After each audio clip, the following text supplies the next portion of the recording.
Yeah. What? Yeah. How big is it? But Almost what are 90 we doing decimals. with ourselves? Wow. Raymond, We're ready. Mhm. Okay. Yeah. How do I know? Ah, you're going to tell me from there. Wow. You're good. Hello. So we are Yes, we are yes, live hello. on YouTube. There's people watching us on YouTube. Mm. We are live right outside the van, so there's people who are outside the van who will be able to watch Okay. us. Yeah, and then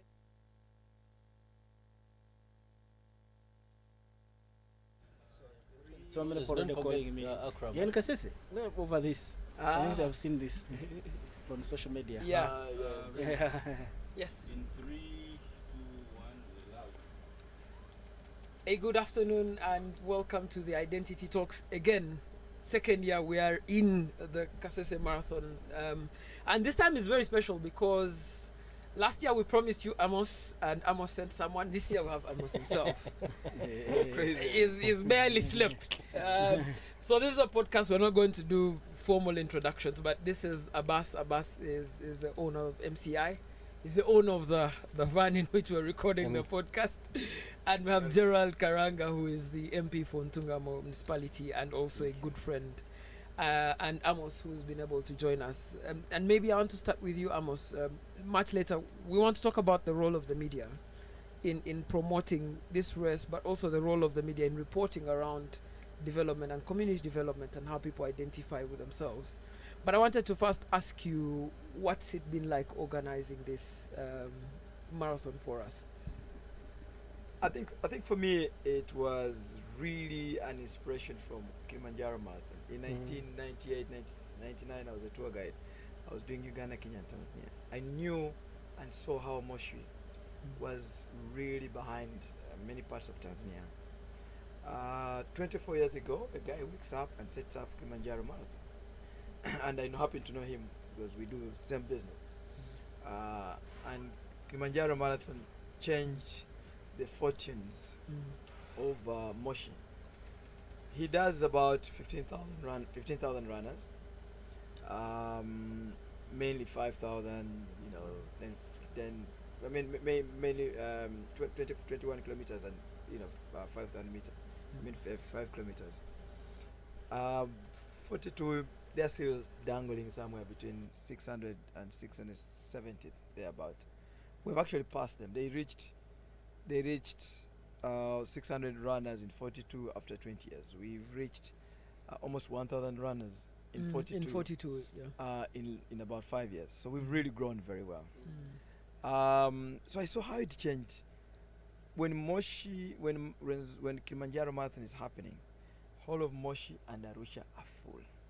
15,000 people run, but you have almost 40,000 people that just come. In fact, Moshi is a town that depends on two functions, in a whole year. The December function where the Chagas come back, because the Chagas are extremely very rich people and they're everywhere. Then the Kilimanjaro Marathon, the city just survives on that. I mean, like now I'm staying in a hotel, but this hotel, from food and accommodation, they make almost 450 million shillings this week. Now that gives them really costs.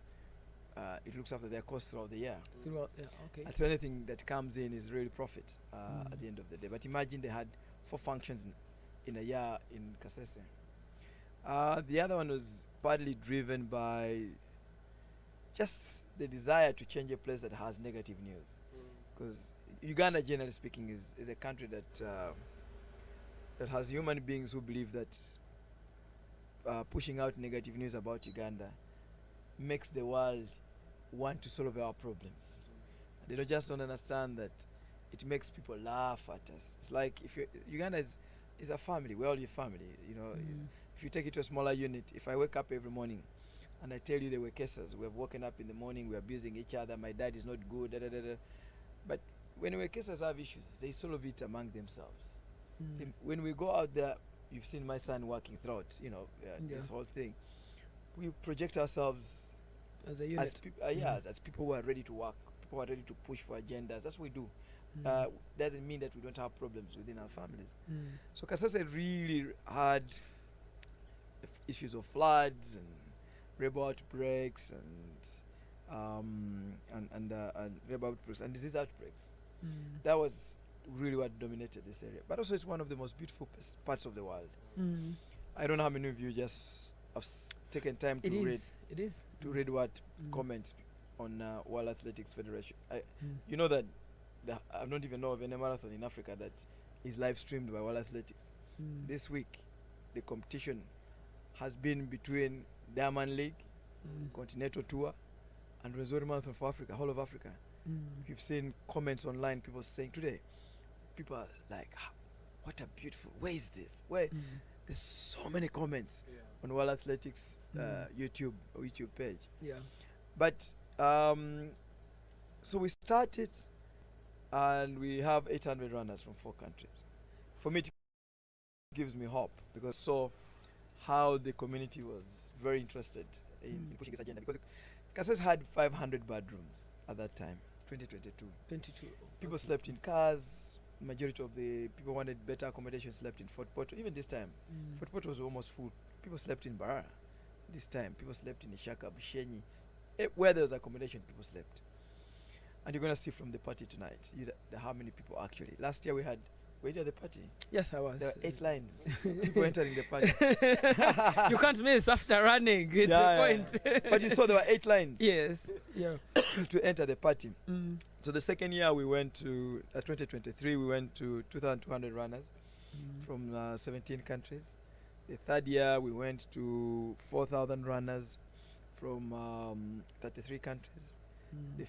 The fourth year we went to 6,000. Last year we went to 6,000 runners from 36 countries, but 12,000 people escorted.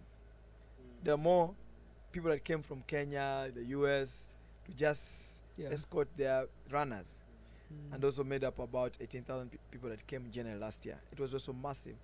This year, 8,000 kits were sold out. In fact, I think our team forgot to switch off registration. I think they went to like 12,000. I was actually amused because I got my kit really, really early, but someone asked me, are the kits still available? I said, you just try on the website. They tried and found that they could purchase a kit. Yes, but you know, I think some people just paid. I think, I don't know. That means that if we had 15,000 kits, they would have been bought out. But also don't forget that a lot of this has come, every marathon has had its bad episode. 2022, we had just come out of COVID. 2023, they killed kids just before the marathon on the border of Congo. 2024, they killed 2 tourists in Queen Elizabeth National Park in June, and we're having a marathon in August. Last year, there was Ebola before the marathon. This year, there was Ebola before the marathon. In fact, people thought that this year we're not going to work. I remember so many people asking me questions. Why are you going around the world? We do 29 activations, Honorable, around the world. So you see us, we're Toronto Marathon, we do Cape Town, we go. Like now we've already London Marathon. We're going to have big exhibition about Rwenzori Marathon. We have Toronto this next month, massive exhibitions, you know, to just position the countries. We spend about 2.9 billion, and you have to do that. You cannot market an international marathon when you're sitting in Kampala. You can't. So you have to go to the international communities. Where they are. Yeah, you can't get 1,000.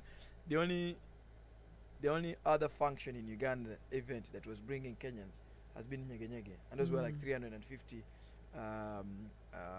travelers. Here today we had 1,000 Kenyans, plus those who just came for fun. And it's not just 1,000 Kenyans. It's high end. You know, I think that's head of Secretary General of UDF for being a politician. He was here running today. The ambassador of Kenyan ambassador to Uganda they were like marketing managers, regional marketing managers of Britam, I don't know what. They were here today. So the quality of runners is really going up. But the media, I don't also just think it's the media. It is the ability to, I think the failure for Uganda to have one communication center that sieves information that goes out. And unfortunately for us, when a time when anyone can be a journalist. However, if, for example, as Amos, I wrote and I said Uganda is troublesome, bad, or disease has broken out, to be honest, not very many people care. But when a government person wakes up and says there's been an outbreak of Ebola or COVID, they're taken seriously because people in those countries take people in their government seriously. And so, to be honest, government has played a very key role in in making sure that we don't progress. But also, we do research for the Rwenzori Marathon every year. Like this time we've had, I don't know, many of you have been interviewed. Where did you sleep? How much did you use on entertainment? Like last year, 25 billion shillings because of research. This time we have had 100 kids from UNPAS and Makerere University. So we're not talking about figures out of nowhere.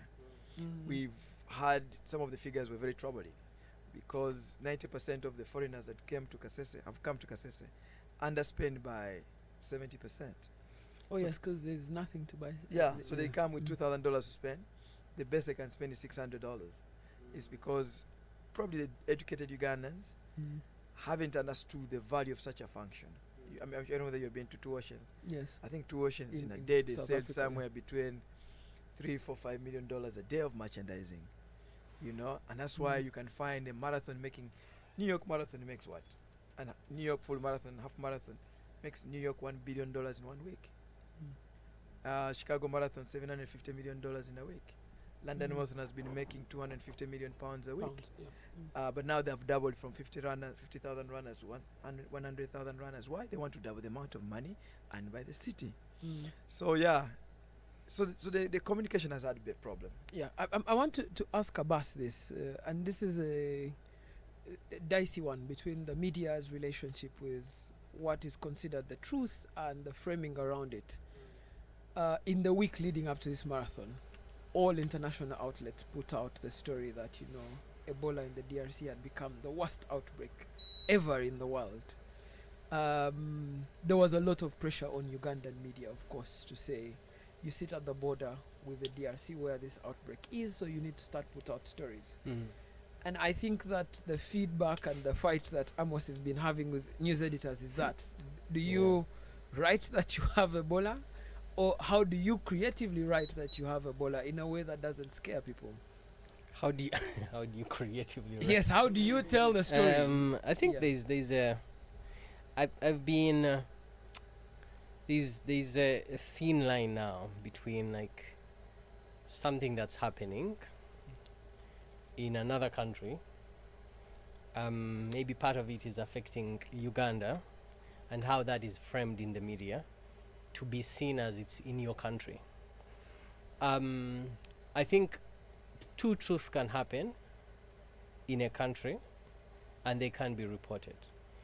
And then if one, let's say the Ebola story is taking all the headlines, but there's no other story around the marathon, no one is talking about it in the local media, no one is promoting it in the international media, definitely the Ebola story is going to take headlines, right? So I say these two things could happen in a space, but it is important for editors, for example, to understand that one, the marathon makes news.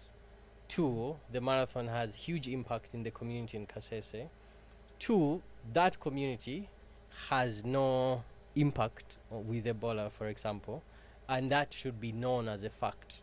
So if there is reporting that sort of like brings this issue close to that event that is happening, and in case and it's not factual, then it should be also be debunked and demystified, so that people get a clear picture of, in this part of the city there is nothing going on. This is the distance that there is between that city and wherever Ebola is reported, and it means that whoever is participating in that activity is safe to But be there. The other question maybe I'd have for you is, many of us who, I was in the newsroom before, not there anymore, but many of the people who are in the newsroom are also still the major news setters, even online. I probably have 500,000 followers online. So if I went there and said there are cases of Ebola in the DRC and not say that I'm going to run the Kasese Marathon, then that would be a crisis.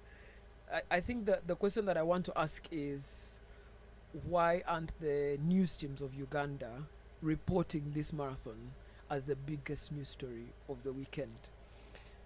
I can't answer for the news teams in Uganda.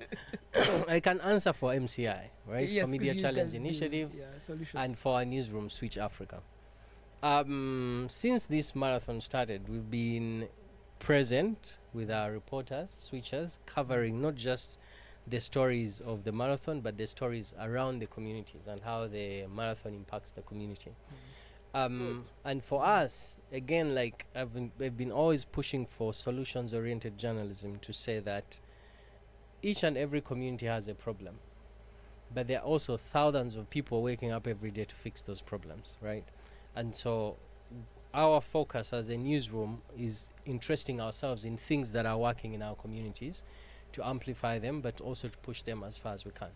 And I will tell you, from this event, the Serengeti Marathon is interested in our young journalists to go and cover the Serengeti Marathon, because they were impressed by how the team covered this marathon. And objectively, really, we're not trying to do public relations. You didn't pay us. You didn't even know we're here. Even if we're partnering with the Konrad Adenauer Stiftung, still our reporting on the marathon was really based on like the experience that's on the ground. To most of like, if I was a newsroom manager for a mainstream media, I would really invest in understanding how this marathon works and how we can report about it. Not from like, it could be from a promotional perspective, knowing that this contributes highly to the interest of the country. And as a newsroom, in one way or another, you also have a responsibility to promote your country. I'm only asking you these questions because Maurice was supposed to be in that chair, and we're going to ask Maurice all these questions. Yes. But now you have to take them. Gerald, I want and to maybe one of the things that I've been at least trying to like expose myself to is sort of like the idea of like narrative security, and how the stories we tell and how we shape them and how we frame them ends up determining security and safety of any country. One, in terms of like the interest of investors and how they want to invest or interact with the country, the interest of tourists and how they want to visit this country. Like how you said, like if people see certain stories, they will not come to that country. So from a security perspective, you want to look at like how stories also determine the interactivity of other nations and other countries into our economies. And that also means we have to think, as journalists and as media, we have to also think about our role in how we objectively cover our country wholly and complete, but also ensure that as we do those stories, we are also giving a fair share of what is working and what can lead to more development in the Although country. the question about this objectivity, and we had this conversation at the newspapers of the world in Miami, where, you know, we asked the New York Times, the biggest story in New York when you're there is the shootings. There's mass shootings almost And you every never week. see them. The New York Times doesn't cover them. Yeah. It's not that they're not stories. But the New York Times puts them in much smaller print, in much smaller papers.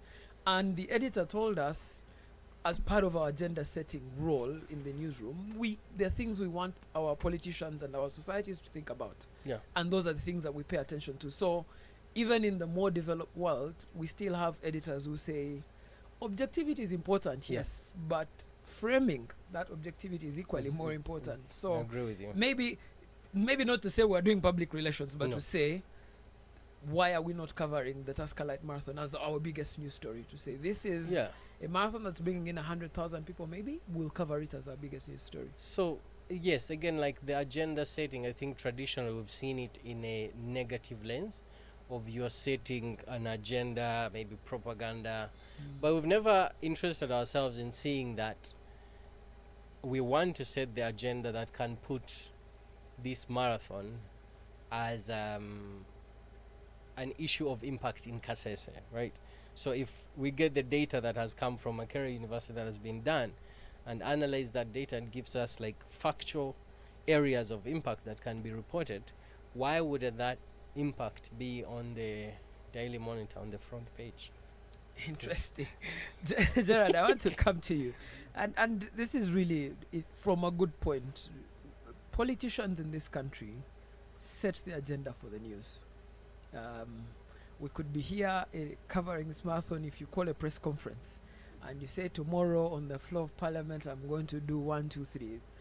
The chances are high that the story of the press conference will be the main news story.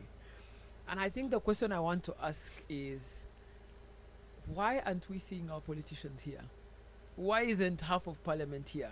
And this time, I watched Minister Gwang asking all those MPs to come here today. The government of Uganda has put in money for this. So the question I have is, why aren't the politicians looking at this as politics too? Yeah, thank you. I will beg your indulgence, Raymond. For starters, I really, really want to use this opportunity to appreciate our brother Wekesa. Yes. You've become an icon in this country and beyond because of the works you've kept doing, largely focused on tourism. I keep telling colleagues that yes, we may have cobalt or tin or oil, or all those are exhaustible. Yeah, they are wonderful resources, but maybe a few years to come you'll not see them around. But our tourism potential, that you compare it, let's say, with what Tunisia has, which has an eighth of Uganda's tourism potential. They make tens and tens of billions of dollars. I think it's probably recent that we started coming close to around $1 billion. So the fact that you really identified this and appreciate its impact and do it so well, and you do it so passionately, I really am one of those that really, really salute you. I should tell you, today when we were driving, after our run, we were driving back to Rubirizi, and after like 10 minutes of quiet in the car, Gerald said, "But this country is too beautiful." We were driving through the park. There were elephants standing outside there. It's amazing. We appreciate the fact that you can actually observe like that. No, seriously. I mean, when I think about the works you've done, I think about the success stories of Uganda, and sometimes people think they are not there because, again, bad news makes the news for some reason for us most of the time. I mean, actually, what comes to my mind is like Centenary Bank, an Ugandan concept, and that has really worked so well. So you've done amazing work, and we should all salute you. Now, leaders, we have a huge problem. There is a very significant disconnect between what the private sector really does and what the leadership actually does. For some reason, I think it's something people should interest, especially even us who are in leadership now. Because think about it. The private sector pays almost maybe 98% of the taxes. Yeah? So what does that mean? That the private sector pays for the teacher, for the soldier, for the policeman, basically for the doctor or the nurse. So, but when you see what we do and how it's organized, think about it. We have committees in Parliament of trade, just like we have ministries. Trade, agriculture, tourism. Trade and tourism is one ministry. We have all these aspects. We have different committees and different ministries. But to what extent do you see a deliberate or intentional effort from either Parliament or the executive to say, look, I think, for me, to be honest, for anyone that seriously cares about this country, most of government, probably even the president would be interested in this marathon. Yep. He may not come because maybe one or two reasons, but even dropping here, I mean, I see him flying all over the place. Just because you see, if you want to reap out of your efforts, then you have to choose what is going to be very predominant in people's minds. Yeah, if we believe that the works that we are doing, for instance, that such a marathon is such an important thing in our spaces, in our country, then you have to say, okay, wait a minute. We have so much budget. We have so much influence as a government. So what are the avenues? Because again, every single day we are crying of unemployment or lack of opportunity for the young people. It's such a huge issue for us.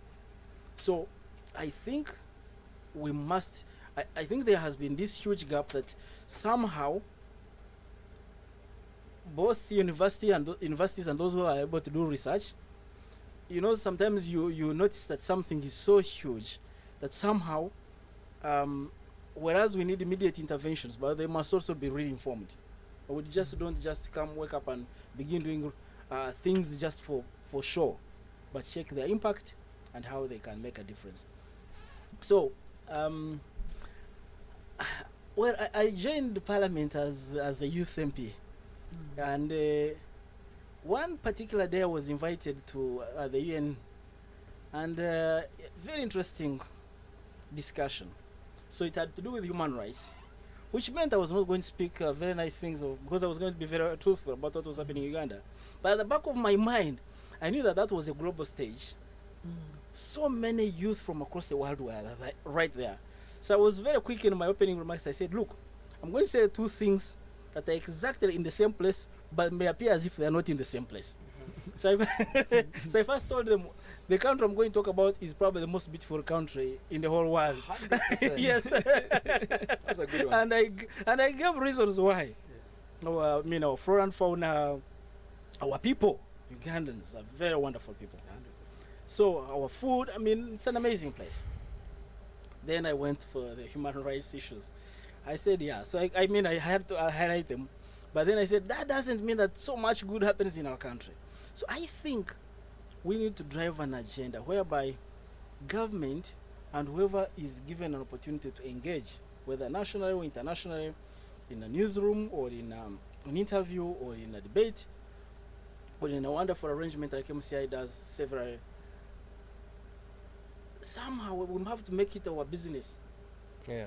That we make this remains predominant in people's minds. That there's something so wonderful about this country. Yeah. Think about it. Why is it that most expatriates who work here really struggle to leave this country?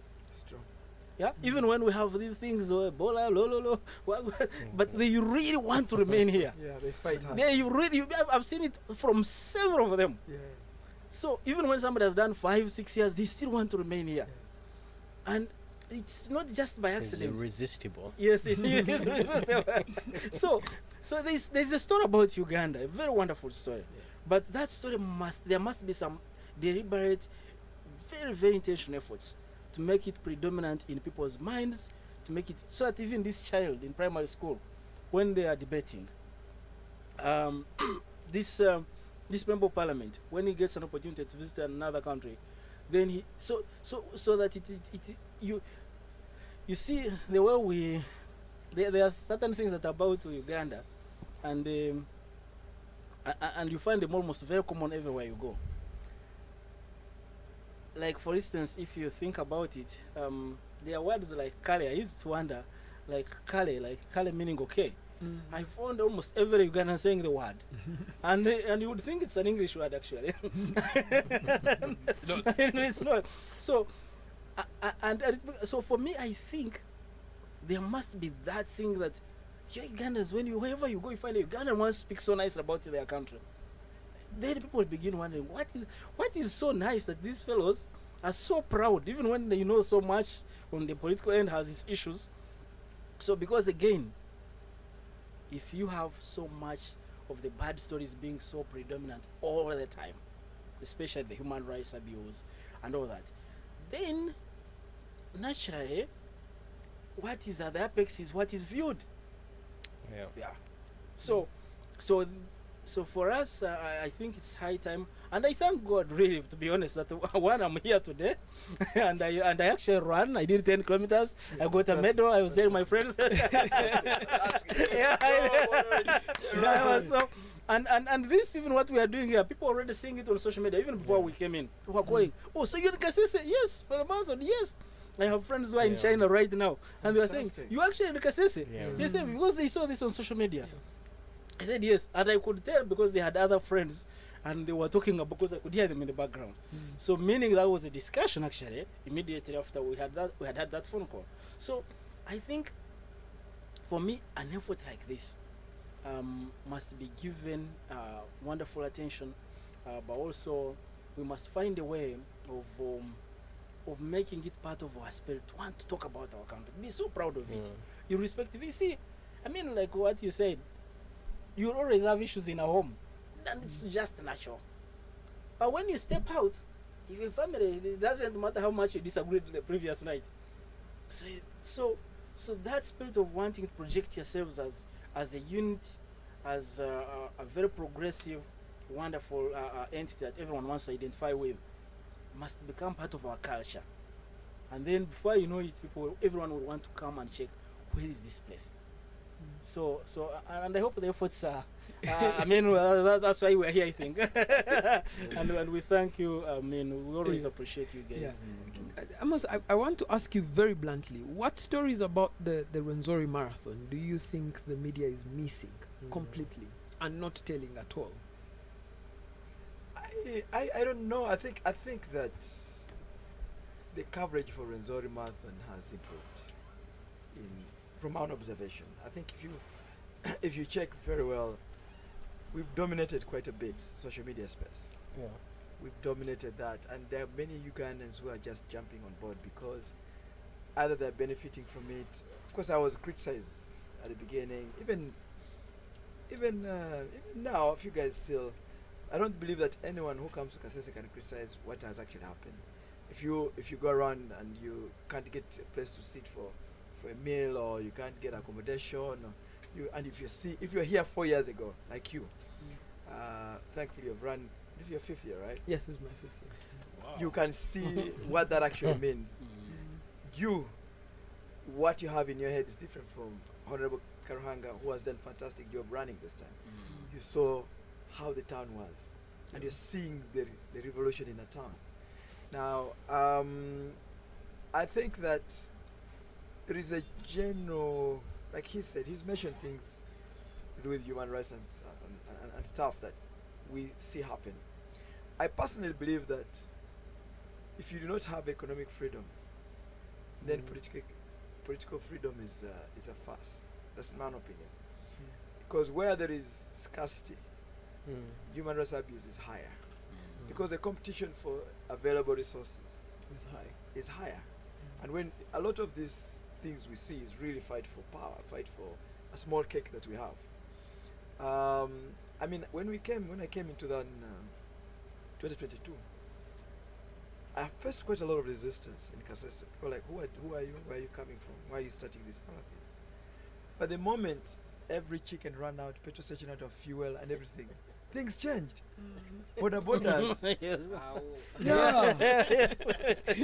Yes. A border started carrying me. Our man. Yeah, they started saying, this week alone, I know for sure people borrow money and stuff like that. But it was very humbling to know that borders are able to pay most of their contribution to the loans during August. Wow. And then one of the marathons, the URA chief walks to me and says, every shop here in Kasese is meant to pay 80 to 100,000 shillings. And he says all these shops struggled before Rwenzori Marathon came to town. Wow. Every August they pay their loans. I mean, their tax obligation. Winnie Kiza was here last year, and she also told us that many of the shops pay their annual rent in August because of the bumper. Yeah, this was the head of URA telling me, the head of URA here. He had run the marathon and finished, and told me things are changing. Banks, Absa Bank, even this time, I don't know how many times the head of Absa Bank here called me before the marathon. And so I asked him, but why over insisting? He said the biggest banking in the year in Absa Bank in Kasese happens this month. But also we're looking at this marathon impact only based on Kasese. But these guys, I don't know how many you've seen buses and buses coming from Kenya. They start spending from Malaba. You see, when Honorable Karuhanga comes here and spends money in this area, which he has this time, he's not spending new money in the economy. He's simply redistributing resources that is already available in the country. What he has done is removed money from the city, for example, and he brought it to Kasese. So he has reduced what is in Kampala and brought Kasese up. So which also brings actually empowers the country. But in the general bigger picture of things, he has not added so much value to a country per se. But when a Kenyan comes, every money he spends is brand new money in the economy. And that's why a lot of Uganda always say, but Amos, you like pushing for foreigners. But the truth is, And new money. yeah, that's new money. I'm looking for. The country needs new money. Yeah. I was telling you, last year we had one very big, rich guy. goes and hires one of the lodges here, 10 rooms, $2,400 a night, and says these 10 rooms, I would stay here alone. That's probably paying $24,000 a night. Now, how many Ugandans would be able to actually do that? But that $24,000 is new money in the country that he pays every night. And I think Spain, 3 days. Came with a private jet, picked a small plane from Entebbe, came and ran Rwenzori Marathon. Another one was with Kin. So Kin was coming from London last year, and he was in business class, Emirates. The guy comes out of first class. He realizes this guy is actually a billionaire. Ask the guy, he's coming out of first class, one guy, and he says, "What have you come for?" And the guy says, "Ask Kin, I'm sure if he watches, he'll tell you the truth." He says, "I've come here to run Rwenzori Marathon." Kin could not believe it. You know? And these are the opportunities. I'm even telling Kasese, they are not understanding that there's so many important people that have resources to invest. There's no platform they're creating for people to say, we have golf, we want to grow, this is our dream, we want to grow, this is where the gap is in terms of 5-star hotels, in terms of investment in tourism. So no one is thinking about that bigger picture, which they're missing because they're having, I mean, look at you. All of you have a bit to spend, but you're just a representation of the bigger picture of what has happened in Kasese today.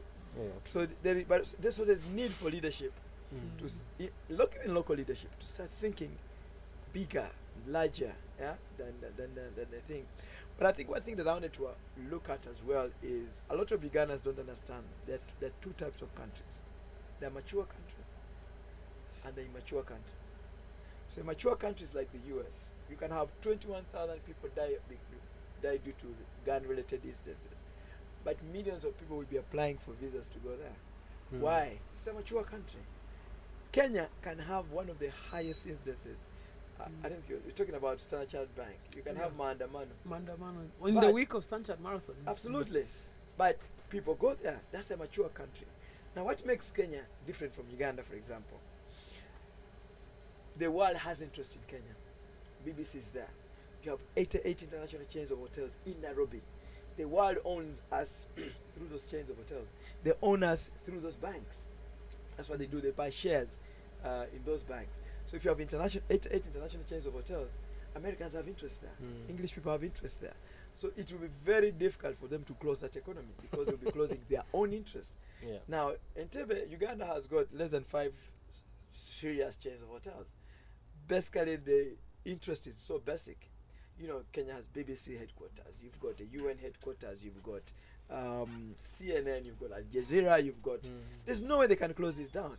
Now, us, we have not reached a stage where we have enough commerce happening to be able to be called a mature economy. And even when you look at statistics, Uganda has got what, 23 profitable banks. Yep. All of them make less than $2 trillion shillings in terms of profit. Kenya has got 35 profitable banks. Now, us, maybe the top 15 banks, you will hardly see probably 3 that are locally owned. But the top 4 biggest banks in Kenya are locally owned. So KCB is number 1, Equity is number 2, NCBS, and then you have cooperatives. Then the first foreign bank in Kenya is Absa. Now, one bank like KCB last year turned over 33 billion Kenya shillings, which is about 2.4 trillion shillings. Makes more profit than all our banks combined. And what does that mean? It means that if your economy is functional, your banking is functional too. There's a reason why there is no bank in Wakaka where I come from. It's because the economic activities there are less. This is the reason why Kampala has more banking, because there are more economic activities. So the Kenyan economy does not have twice the GDP we talk about. If one bank can beat all our banks, they have 35 profitable banks, you have 23 profitable banks. Those guys left us long time ago. But we have the potential to be what, like he's talked about. Leaders must start thinking in terms of the economy first. I think politics must be politics that focuses on growing the economy. I like what you're trying to say. And the discussion, and Honorable Karuhanga here is a very intelligent man. And I always think that the best politician is the one who says Amos, or tells Amos, and Mujuni and my brother here says, if I come into power in tourism, I will do this. I'll be able to take the earnings to $5 billion. In agriculture, I will do ABCD, and we'll grow like that, and we'll create this amount of jobs. But it's not saying I want Karuhanga out of power, for example. That's not objective for.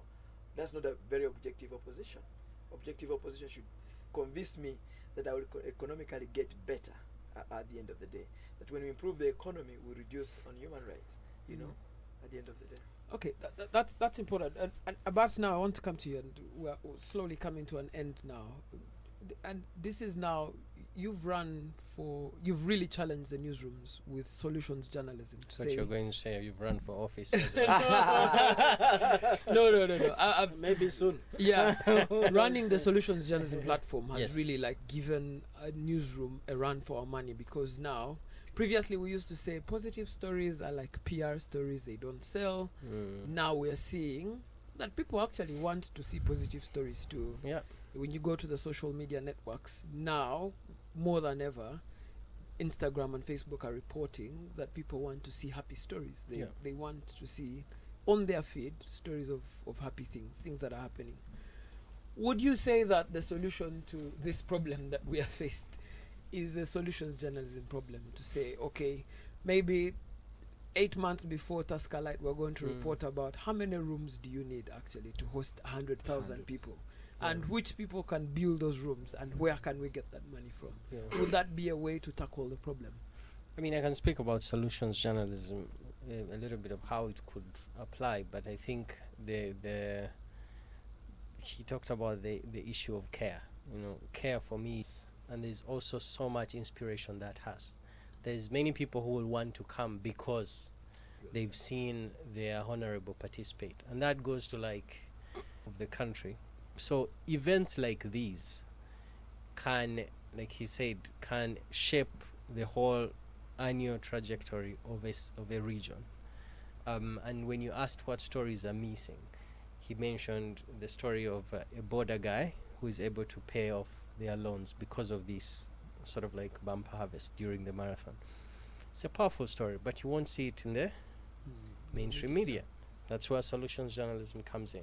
That we're not telling the story of the marathon is really important, but we're telling the story of this number of border men and hopefully women who are able to clear their loans because of this. We're talking about, all these pieces of data that come into that help us to see beyond this marathon. Now, I would say, in terms of like, if we're specific to like, what does the marathon need?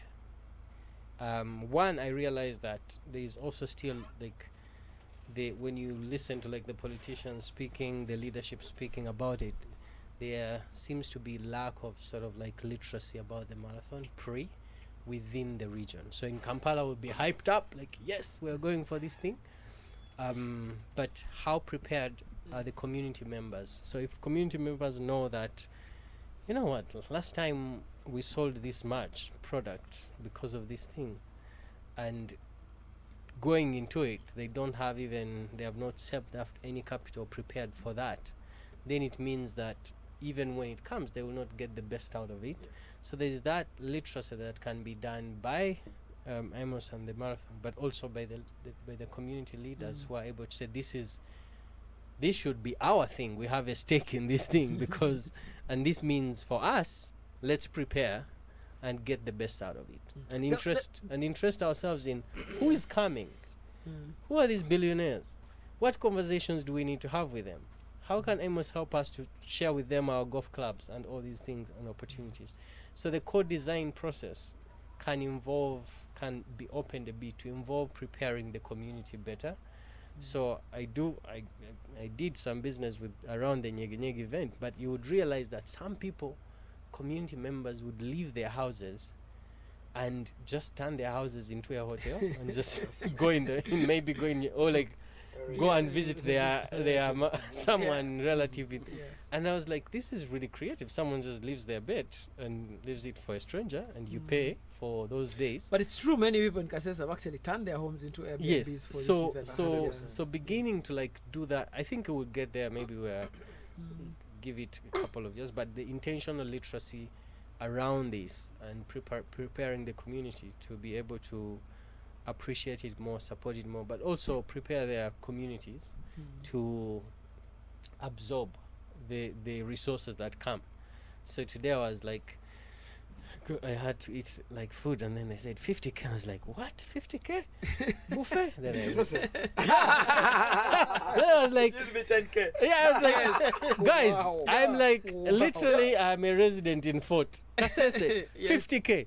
Then I remembered, anyone, this is the marathon. This is the marathon. This is the marathon. Take my money. Yes. And so that literacy comes in like preparing the community to make the best out of it. It means the prices will go higher. It means, but even then, people know like, why is someone booking for accommodation like a year before? So I attend the School World Forum, and you have to book at the beginning, like the moment the School World Forum ends, you book for your accommodation for next year.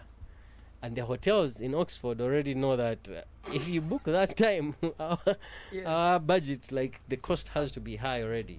So that preparation of the community helps. But that my final maybe piece to like what I could even pledge in terms of support as MCI is there could be a newsroom partnership that intentionally forms a desk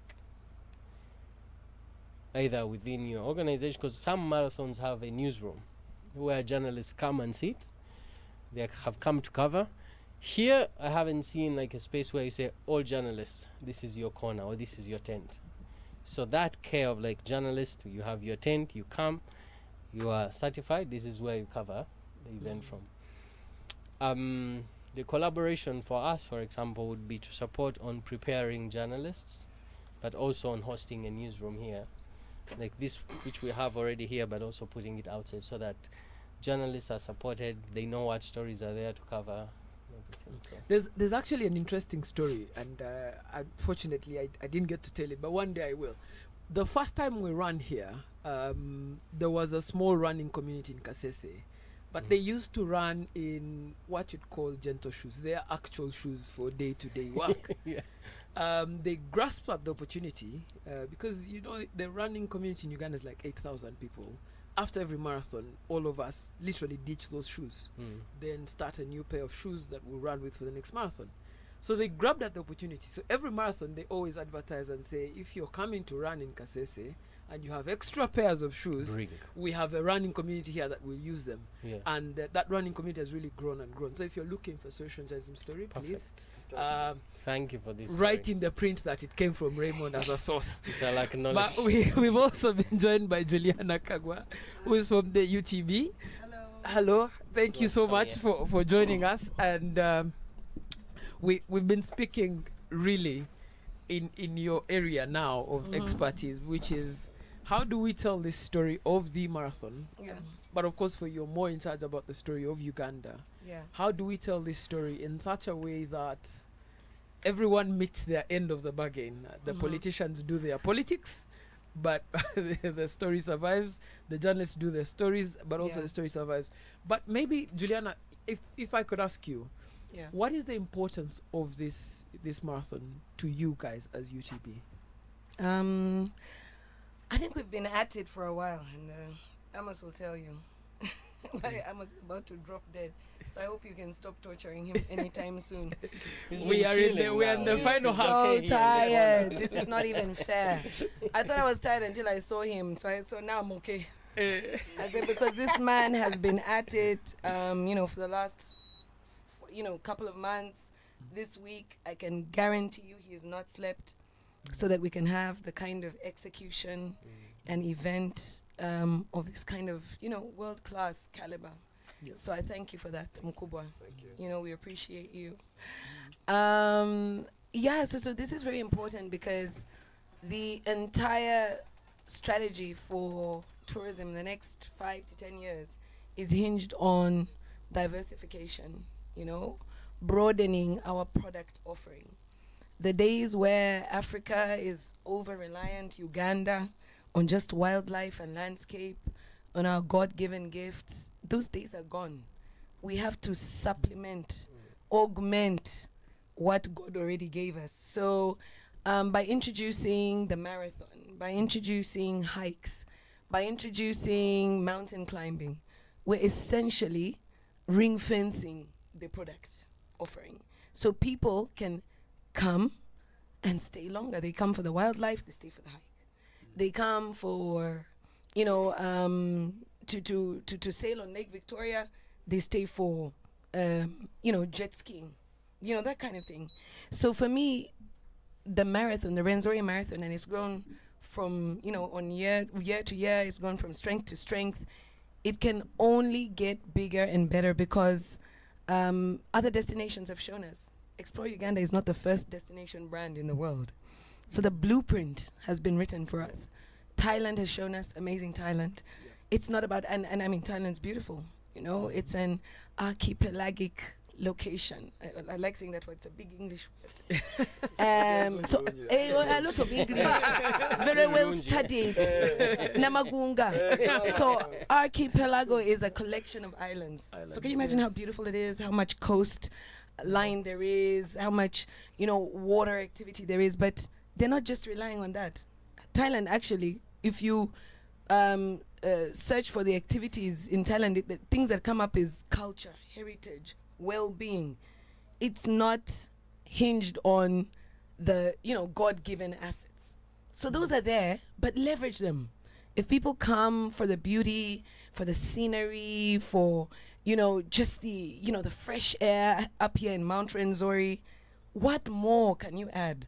So the Rwenzori Marathon is essentially answering that question. So that's why it's really important to us. We don't have this kind of activity anywhere else in Uganda. And so it's a provocation. Kasese has done it. What are the rest waiting for? We talk about the Fort Portal being the tourism city. Yep. What are they offering beyond the beauty of Fort Portal and the Crater Lakes? What have we added on? Do you understand? So for me, I really appreciate, you know, innovation in this space. And our commitment, as always, is private sector. You innovate, for us we shall amplify. Hey, bring ideas, we'll set them on fire. No. Actually, let me give you flowers. The first time we ran, and you will see this in many runners' pictures. Yes. The start point in Chikorongo wasn't yet well done. Mm-hmm. So the pictures are really crappy. The ones we did at first. Yeah. Now there's this really beautiful thing, the equator thing. So that's been a major plus. Yeah. Last year, I don't think that UTB had done yet the every stop in the district. Yeah. The Explore Uganda. Now it's there in the district. So there are visible. beautiful places where we can take pictures. Exactly. Maybe there's need to do more because there are places where you have the best view of the park, for example. Precisely. And we don't have anything there. Yeah. Like a chair. Yes. The Chikorongo is the best example. It's so great that you bring it up, Raymond, because last year I said to Kasese, now government, and people always saying government. Now we've built this amazing monument. Where are the coffee shops? Where are the sandwich places? Where's the ice cream parlor? Where are the guys making smoothies? Again, you want the government to make smoothies? Really? So the infrastructure is now there. Build around it, build upon that to create commerce, do business. So I think for me there's that symbiosis that you know needs to happen. So I wanted to ask you a final question before we wrap up, which is the story itself of how do we tell the story of a marathon? Yeah.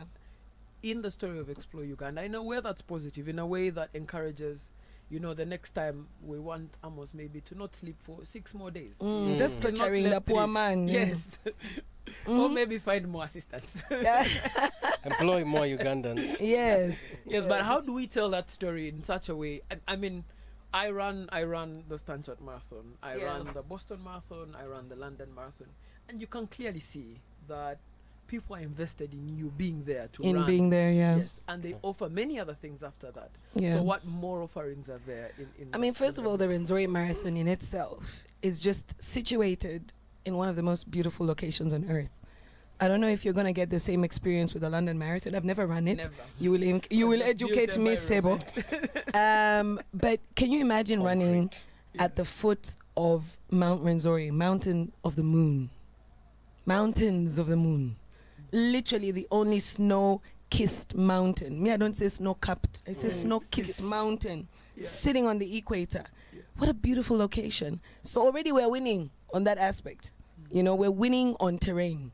So when we tell the story of the Rwenzori Marathon, it starts with that. It starts with this asset that we have as a country that we decided to leverage and share with the rest of the world. And then the other even more telling and more powerful story is the one of community and what Rwenzori Marathon has done for these people here. I was talking about ice cream and smoothies earlier. You can think I subscribe. I don't. I'm very calorie conscious. But yesterday, I saw the first smoothie parlor in Kasese. I remember I was telling my sister who got married here.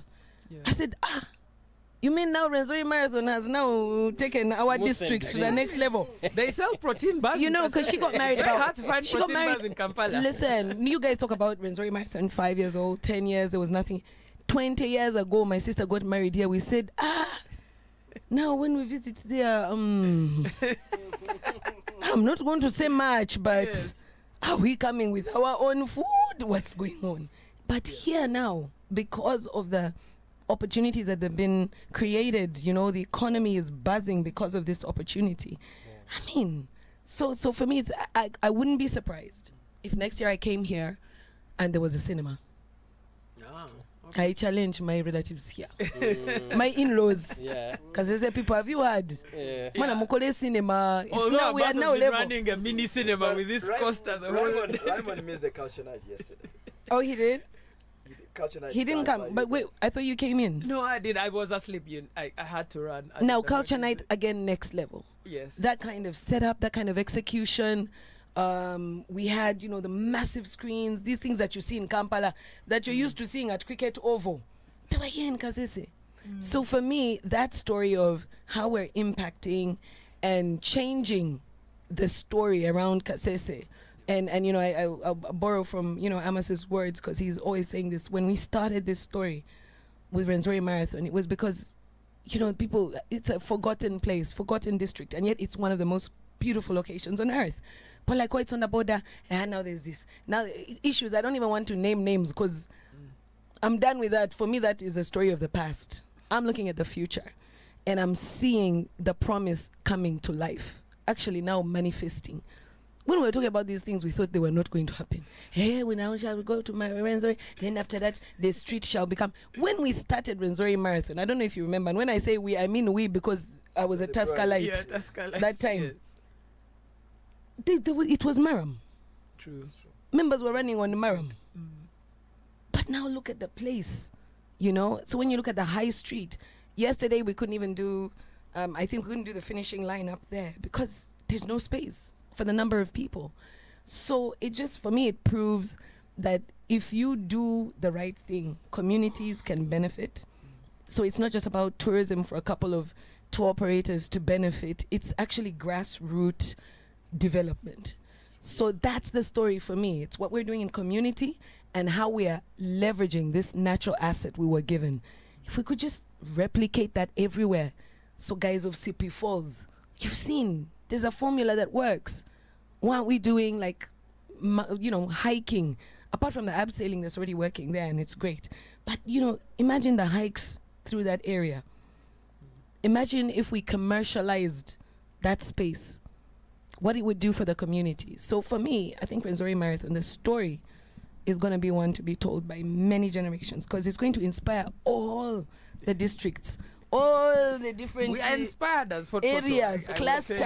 I will tell you. You're for free. inspired. I will No, tell but you for free. Fort, Yes. it's not inspiration. You need challenging. So you should say we are challenged. We are challenged. That is the word. Let's not mince English words.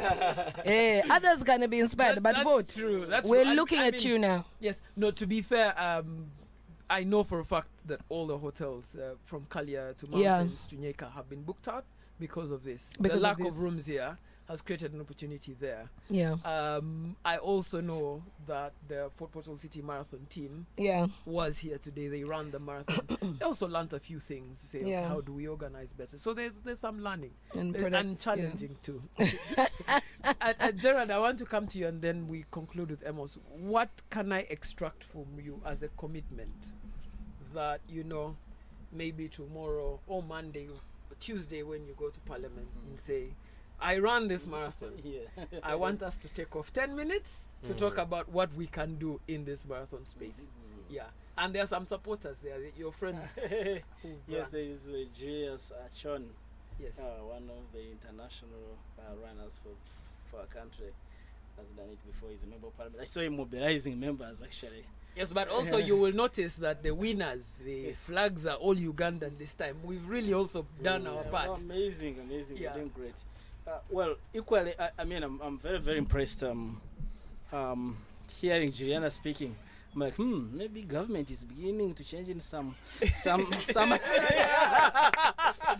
right. Yeah, Good observation. I'm beginning to, I'm generally a very optimistic person, but many times when talk about government and its effectiveness and impactful spending, you struggle to find positives. But listening to you, it's exciting, and certainly we applaud you for what's happening at UTB. Yeah, we're really proud of you, very, very proud of you. Amazing question, Raymond. You see, I think what we can pick from here is connecting the community and the public officials, and then highlighting and using this as one of the most impactful opportunities, this marathon. Seated here, I was quickly thinking that imagine a month before the marathon or 2 months before the marathon, we pick we identify some few leaders, some few celebrities. We come here, we ride on borders, we go and visit these ladies who are making mandazi, who are making chapatis. We check out on whoever is making some bit of money, and we basically use that campaign to remind someone that if you are in London and planning to come to Kasese, the spending you're going to make, this is the impact you are making. It's not just about what you that you are coming here and you run. No, this is making a difference in so many people's lives. Now, the moment we begin looking out for such, then it doesn't become so difficult for me to stand on the floor of Parliament and appeal to the Speaker and say, look, why don't we support this in the next budget? This thing is making a huge difference, because we can actually make this such we make it such an important thing that everyone begins wondering, how come, many times you look at how things start. You look at how initiatives begin, and in the first stages, in the few first maybe 1, 2, 3 years, you could very easily have your own misgivings, reservations on how they'll go. But this one, first of all, in a very short time, we are seeing how much it's escalating. So I think it is something that we must give attention as leaders, that we must discuss at the national scene, in Parliament and beyond, but also actually, I mean, you don't make a end of a serious leader if you say what you say because you have to say it, but your money is elsewhere. Yeah. So I think the investment, the public investment, must be where because we can't keep talking about tourism as a country, and then we keep eating in peanuts. You're not touring. Yeah, we are not really touring. Financially. When I was in the Public Accounts Committee, one time we kept checking on our embassies, examining the audits. And then one afternoon, in one of the countries, so I asked them and said, but do you ever go, when you go out there, what do you do to convince people that Uganda is a beautiful country? And then these embassy staff looked at us and smiled. Said, tell us, why are you smiling? Then they're like, you guys just send us our salaries And then you think, what else can we do with those salaries? Just get the salaries and remain in these offices. To move and have an appointment in any hotel or anywhere, you need some bit of budget. And then we started a whole discussion about commercial diplomacy. And then actually government started budgeting some little money. I'm told now it has kept growing. A lot of money. And you can see some of the efforts. Yes. So it means that if there is a deliberate effort.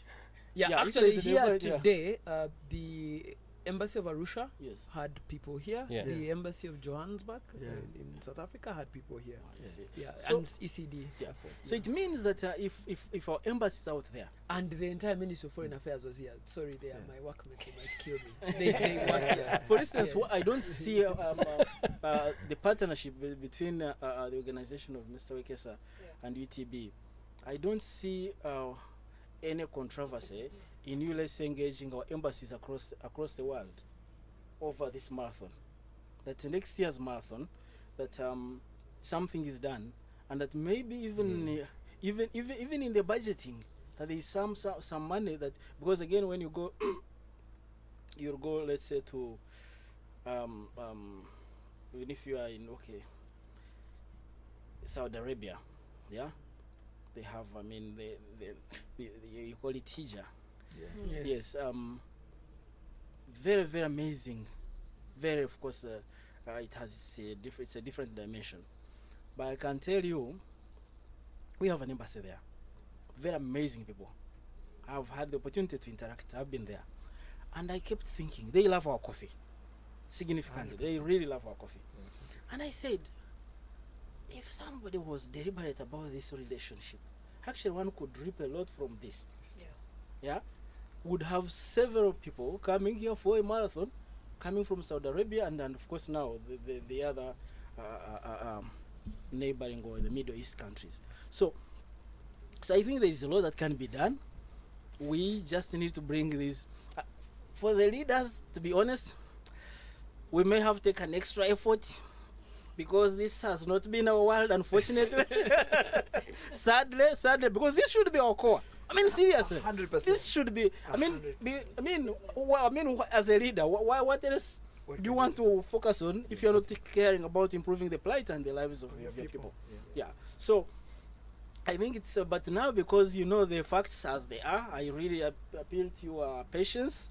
That you engage, don't be engaged, because sometimes you feel like you're doing the obvious. Like, sure, should I be trying to meet members of parliament to explain this? Isn't it obvious?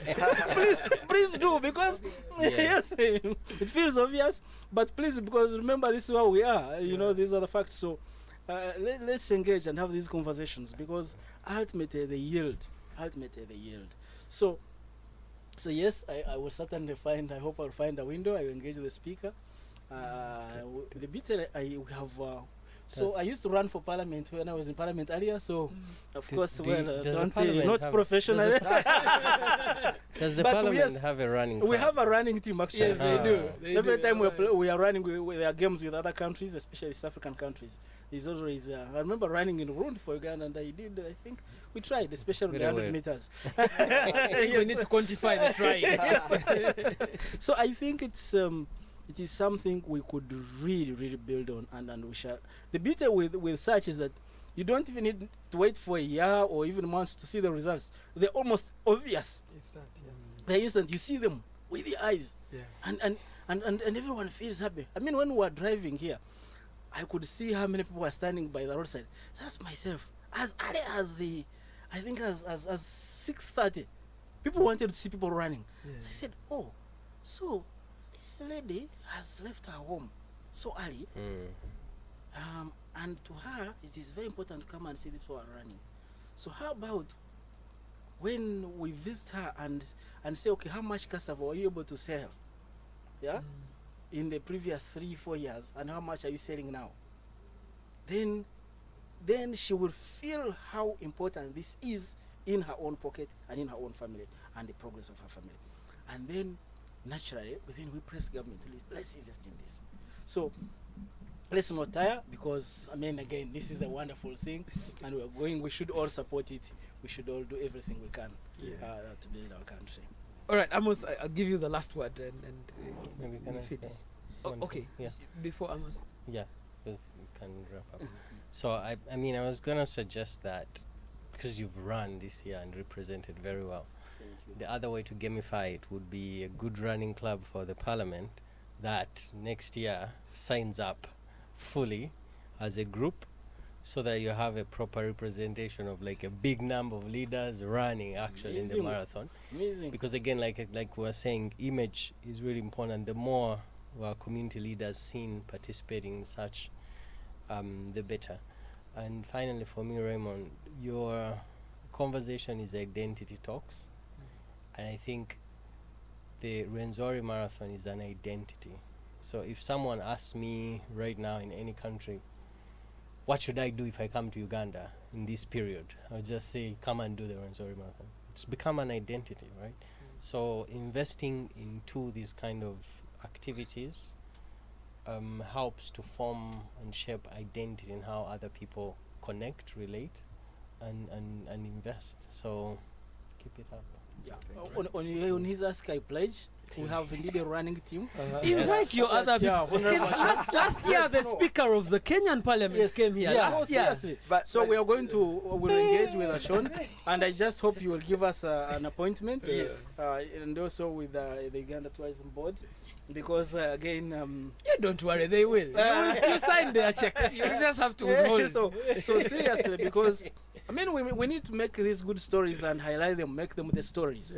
Yes, me, I will follow the story. Yeah. Thank you. Our this group. Sure, we're going to follow this up very seriously. I think for me, I must say that the first 3 years, there was very little attention from government. But you see, for you to succeed, and I tell a lot of Ugandans want me to go hard. I'm sure you've seen people criticize me so much. They want me to go so hard on government. But I also tell them, yes, there are days when I'm extremely hard. But the truth is that I will need Minister of Works to clear to clear me for the roads. I need Minister of Internal Affairs. You've seen how the security forces have worked hard, police and defense. I've had support from Uganda Tourism Board. I've had support from Minister of Sports. Minister of Sports has come. In fact, Minister of Sports in 2024 came to Kasese, I think out of just curiosity, and I had to give him my room, and that rang in his head. I said, so it means that everywhere is full. I said, yeah. So this does not just benefit you, to benefit the society. I said, this benefits begins from the airports. That's when looking at benefits of this area. So for me, look, we, for the first time, probably in the region, for a marathon to be live streamed by World Athletics, they had to come and test systems. We paid hundreds of millions of shillings to bring the filming crew here to come. Then they came to test the signals of internet.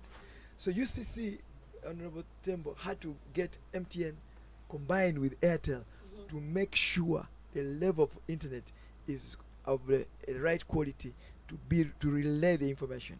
And then who was commentating for Uganda? It was Rob Walker. I don't know how many of you know Rob Walker. Rob Walker was a commentator today on Uganda. The other one was Martin Kano. Martin Kano, his father is Kipchoge, is the founder of long distance running in Kenya.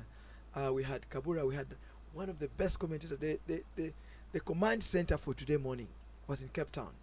So they were filming here. The command center was in Cape Town, relaying information around the world. Now there was also a guy in Cape Town in the studio talking about this and commentating on it.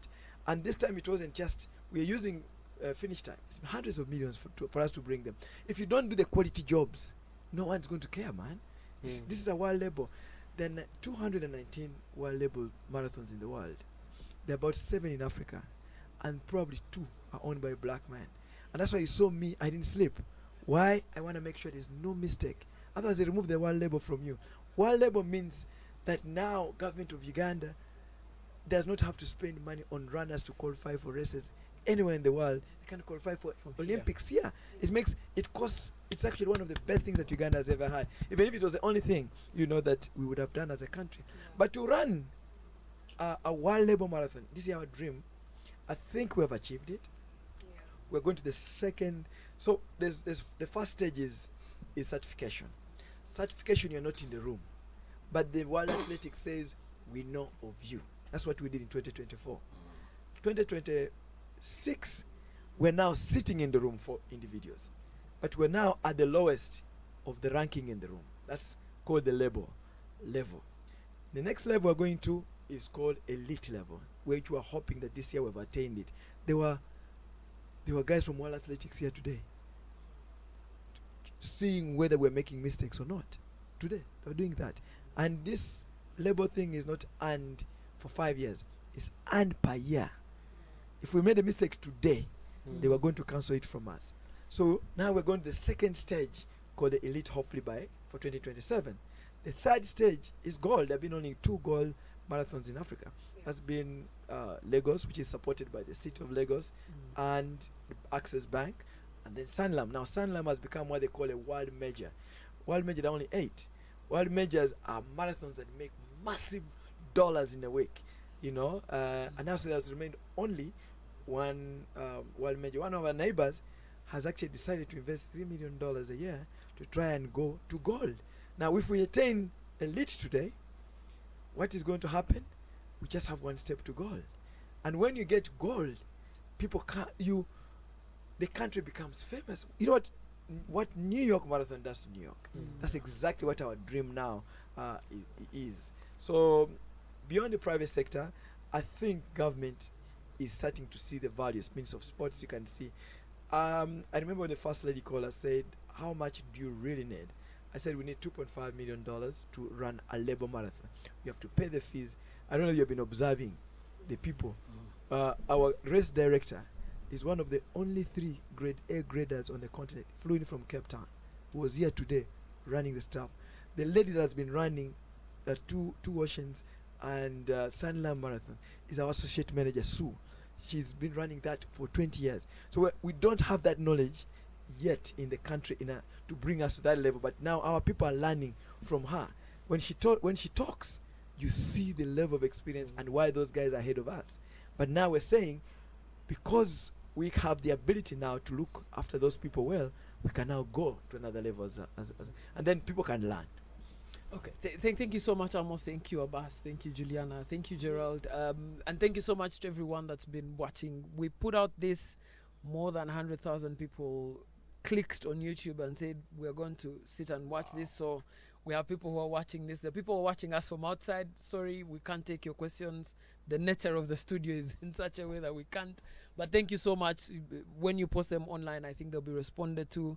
Our commitment has always been we'll podcast in Kasese. We'll podcast with the people of Kasese. Thank you so much. We've done it 2 years in a row. My personal commitment is I'll run. 100%. So I've now put my medal up. You get your sticker for 5 years. I think I need to go and get it, actually. Yeah, there's a special sticker for everybody who has run. Oh, no worries. Yeah, I will get it. Yeah. And thank you so much, everyone who's listened to this Identity Talks. So from me to you, have a very good evening. Let us go and enjoy the party that has been put up by 100%. Tasca. I'm going to sleep a bit.